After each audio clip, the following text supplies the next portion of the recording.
दोस्तों आज पूरी दुनिया में चीनी सामान का भरमार है। इसका कारण ये है कि चीन दुनिया में सबसे सस्ते प्रोडक्ट बनाता है। इसके अलावा चीन में हर तरह के सामान भी मिल जाते हैं और सस्ता सामान होने के कारण दुनिया के दूसरे देशों का सामान चीन के आगे टिक नहीं पाता और इन्हीं कारणों की वजह से कई देशों ने चीनी सामान के आयात पर रोक लगा दी है ताकि उनके बिजनेस पर कोई प्रभाव न पड़े। भारत में भी चीनी सामान बड़ी मात्रा में आयात की जाती है। चाइना के प्रोडक्ट सस्ते होने के कारण कई छोटी बड़ी कंपनियां और कॉरपोरेशंस गवर्नमेंट से चीनी सामान के आयात पर रोक लगवाने की मांग करती रहती है, क्योंकि सस्ते प्रोडक्ट होने के कारण इंडियन बिजनेस को भारी नुकसान होता है। खैर, इन सब चीज़ों से हट करके हम बात करते हैं चाइना के प्रोडक्ट सस्ते क्यों होते हैं बाकी देशों के मुकाबले। दोस्तों मैं इन चीज़ों को पॉइंट वाइज डिस्कस करूंगा जिससे आप चीज़ों को और बेहतर तरीके से समझ पाएं।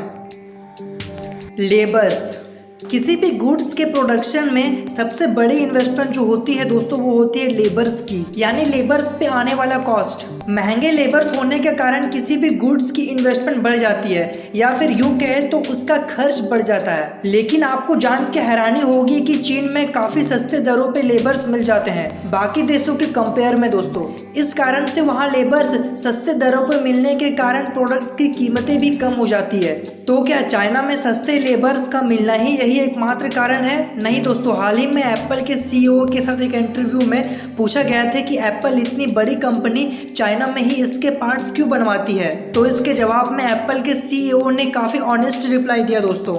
वो ये था कि चाइना में लेबर्स काफ़ी डेडिकेटेड होते हैं और काफ़ी डिसिप्लिन मेंटेन करते हैं वो अपने काम को लेकर के, जिससे प्रोडक्ट की क्वालिटी में कोई कमी नहीं होती, जो कि दूसरे देशों के लेबर्स में मैंने नहीं पाया। दोस्तों इन दो मेजर पॉइंट्स, जो कि पहला है लो कॉस्ट लेबर्स और दूसरा है डेडिकेटेड लेबर्स, की वजह से चाइना पूरी दुनिया में मैन्युफैक्चरिंग हब बना हुआ है। फैसिलिटीज़ ऑफ कंपनी, चीन की सरकार वहाँ की कंपनियों को कई तरह की सुविधाएं उपलब्ध कराती है, जैसे कि इंफ्रास्ट्रक्चर, बिजली, सड़क, पानी और कई तरह की चीज़ें शामिल है। इन सुविधाओं के अच्छा होने के कारण प्रोडक्शन की लागत कम हो जाती है। इसके अलावा चीनी सरकार निर्यात की जाने वाली गुड्स पर कई प्रकार की टैक्स पे भी छूट देती है, जिससे वहाँ के सामान सस्ते हो जाते हैं। विदेशों को ध्यान में रखकर प्रोडक्शन, चीन की अधिकांश कंपनियां अपने मार्केट के बजाय विदेशी मार्केट को ध्यान में रखकर अपना प्रोडक्शन करती है। इसके अलावा चीनी गवर्नमेंट दुनिया के किसी भी देश की प्रोडक्ट की कॉपी करने की परमिशन दे देती है अपने देश में। यही कारण है कि चाइना में आपको हर तरह के प्रोडक्ट की कॉपी मिल जाएगी। दोस्तों इसके कारण चीनी कंपनियां कॉपीराइट समेत दूसरी कानूनी प्रोसेस के चक्कर में नहीं पड़ती। इससे क्या होता है कि कंपनियों की रिसर्च और टेस्टिंग में इन्वेस्टमेंट कम हो जाती है और विदेशों में मांग ज़्यादा होने के कारण उन्हें ज़्यादा प्रोडक्शन करना पड़ता है, जिससे क्या होता है कि चीनी सामान थोड़ी और सस्ती हो जाती है। चीप मार्केटिंग, नॉर्मली होता क्या है कि बड़ी बड़ी कंपनियां जब अपना कोई प्रोडक्ट लॉन्च करती हैं तो वो उससे पहले अपने प्रोडक्ट की प्रचार करवाती है, यानी एडवर्टाइज करवाती है। लेकिन चाइनीज कंपनी ऐसा बहुत कम करती है दोस्तों, जिससे चाइनीज कंपनियों का काफी प्रॉफिट होता है। उनका एड पर होने वाला खर्च जो कि सॉलिड बच जाता है, जिससे वो चीजों की मार्जिन यानी अपने प्रोडक्ट की मार्जिन कम कर देती है, जिसके वजह से प्रोडक्ट थोड़े और सस्ते हो जाते हैं गाइस।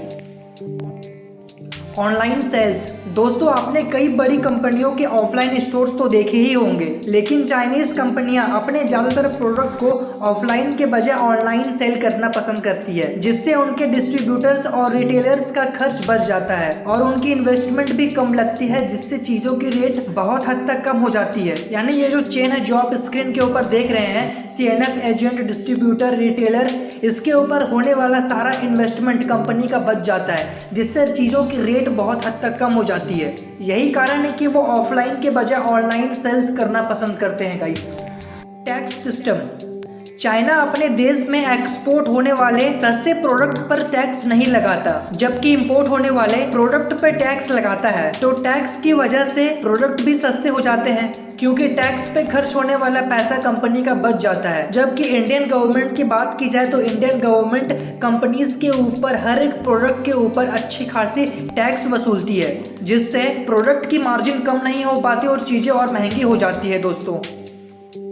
चीप क्वालिटी, हम सभी को पता है कि चाइना का माल ज़्यादा दिन टिकता नहीं है, क्योंकि क्वालिटी जो उनकी चीप होती है। अगर हम चाइनीज प्रोडक्ट का कंपेयर बड़ी कंपनियों के प्रोडक्ट से करें तो दोनों में काफी अंतर होता है दोस्तों। और लो क्वालिटी की वजह से चाइनीज प्रोडक्ट ज्यादा समय तक टिक नहीं पाता। अब ऐसा नहीं है कि चाइना के सारे प्रोडक्ट चीप होते हैं, बल्कि चाइना में हर तरह के प्रोडक्ट का प्रोडक्शन होता है, जैसे कि लो क्वालिटी के, मीडियम क्वालिटी के एंड हाई क्वालिटी के। लेकिन इनमें से ज़्यादातर चीप क्वालिटी के प्रोडक्ट चाइना में प्रोड्यूस किए जाते हैं। अब लोगों की जैसी डिमांड होती है, चाइना वैसा ही सप्लाई करता है। अगर आपको हाई क्वालिटी के प्रोडक्ट चाहिए तो आपको हाई क्वालिटी के प्रोडक्ट चाइना में मिल जाएंगे। अगर आपको लो क्वालिटी के प्रोडक्ट चाहिए तो आपको लो क्वालिटी के प्रोडक्ट मिल जाएंगे चाइना में। यानी हर तरह के प्रोडक्ट आपको चाइना में मिल जाएंगे। रिसर्च, ज़्यादातर बड़ी कंपनियां अपने प्रोडक्ट को लॉन्च करने से पहले बहुत सी रिसर्च करती है ताकि प्रोडक्ट में और इम्प्रूवमेंट हो पाए। इसके दौरान रिसर्च में भी अच्छी खासी इन्वेस्टमेंट आ जाती है दोस्तों, जो कि प्रोडक्ट के प्राइस टैग में ही इंक्लूड होता है, जिससे प्रोडक्ट महंगे हो जाते हैं। लेकिन चाइना बिल्कुल इसका अपोजिट काम करता है। वो रिसर्च में बहुत ही कम खर्च करता है, जिससे उनका इन्वेस्टमेंट के ऊपर होने वाला खर्च पूरा बच जाता है, जिसके कारण कोई भी प्रोडक्ट चाइना का सस्ता हो जाता है। तो शायद आपको इन पॉइंट्स के जरिए ये क्लियर हो गया होगा कि चाइना का प्रोडक्ट इतना सस्ता क्यों होता है, और खास करके चाइना में ही इतने प्रोडक्ट सस्ते क्यों होते हैं, जो कि मैंने इन पॉइंट्स के जरिए क्लियर कर दिया। दोस्तों, इसी के साथ इस टॉपिक को यहीं पे खत्म करते हैं। और अगर आपको हमारा ये कंटेंट पसंद आया है तो आप हमसे जुड़े रहने के लिए हमें फॉलो कर सकते हैं। थैंक यू सो मच दोस्तों मुझे सुनने के लिए।